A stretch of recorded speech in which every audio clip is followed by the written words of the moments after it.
Başka? O şekilde girsin ama normalde... Tamam. Evet.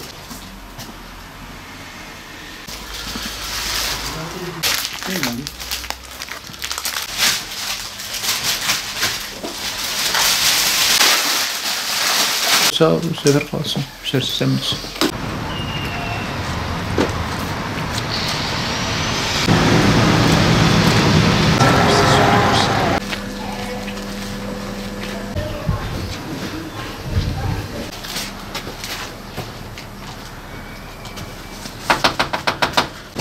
Kız nasılsın?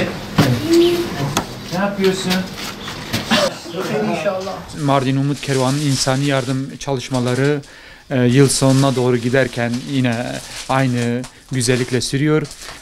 Hamdolsun bize bu Kasım-Aralık ayı çerçevesinde 4 etap şeklinde, her etapta 25.000 TL şeklinde gıda bağışı için bir hayırsever abimiz katkı sunmuştu.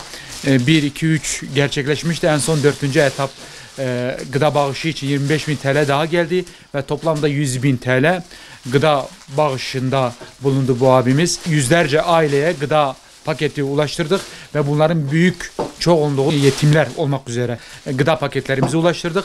4. etap, yani son 100 aileye de çalışmalar sürüyor. Bir kısmını teslim ettik. Bir kısmını da şu an arkadaşlarımız çalışmalarını sürdürüyorlar. Bu şekilde Allah'ın izniyle asgari 400 aileye bu 100.000 TL'lik gıda bağışı çerçevesinde gıda ulaştırmış olacağız.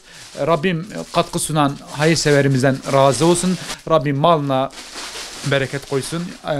Karşılığında cennetler ihsan etsin. Tabii biz şunu da belirtelim ki hayırsever abilerimiz, kardeşlerimiz, iş adamlarımız bize ulaştırdığı takdirde biz sahadaki yetim ve muhtaçlara ulaştırma noktasındaki çalışma ve gayretimizi sürdüreceğimizi belirtmek istiyorum. Bu noktada gerçekten krizin şu an biraz daha derinleştiği, 1 litre yağ almanın zorlaştığı bu dönemde yetim ve muhtaçları anlama noktasında empati yapmamız, onları anlamamız ve bu zor günde elimizi uzatmamız daha bir ehemmiyetli, daha bir anlam taşıyor.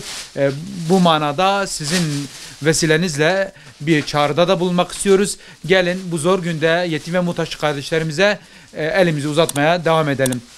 Rabbim sizden razı olsun. Allah'a emanetsiniz.